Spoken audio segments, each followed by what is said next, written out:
বন্ধুসকল, জীৱনত যদি আগবাঢ়িম বুলি ভাবিছা তেতিয়াহ'লে কিন্তু ৰ'বলৈ শিকিব লাগিব। এইটো চিধা কথা, ৰ'বই লাগিব। তুমি যদি দিনটোত 2টা ট্ৰেড কৰিম বুলি মনতে ভাবি লৈছা, 2টা ট্ৰেডৰ যদি এটা ট্ৰেড যদি তোমাৰ ছাকচেছ হৈছে, এটাত প্ৰফিট হৈছে, এটাত যদি লছ হৈছে, তেতিয়াহ'লে ৰখি দিয়া। যদি তোমাৰ 2টাতে লছ হৈছে তেতিয়াও তুমি ৰখি দিয়া।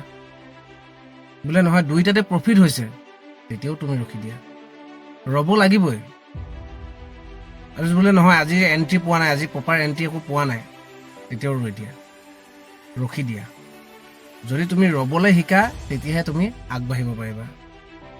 মাৰ্কেটখনৰ পাছত যদি আমি একেৰাহে দৌৰি ফুৰোঁ নহয়, তেতিয়া আমাৰ ৰ'বলৈ একোৱে নাথাকিবগৈ, চব খালী হৈ যাব।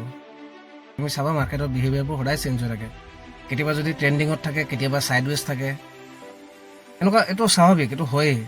গতিকে তেনেকুৱা মাৰ্কেট এখনত আমি জবৰদস্ত আমি কি কাৰণেনো আমি এণ্ট্ৰি মাৰিবলৈ লওঁ? ৰখি দিওঁ না, মাৰ্কেটখনতো ক'লৈকো গুচি নাযায়। আমি ৰখি দিবলৈ শিকিব লাগিব, সেইটো মেইন কথা। ৰ'বলৈ আমি শিকিব লাগিবই। এনেকুৱা ধৰণৰ আমাৰ চিন্তাধাৰা যদি আমাৰ মনত আহে তেতিয়াহ'লে আমি কি হ'ব, সেই চিন্তাধাৰাই আমাক ডুবাই লৈ যাব। সেইটো চিধা কথা, আমাক ডুবাবই।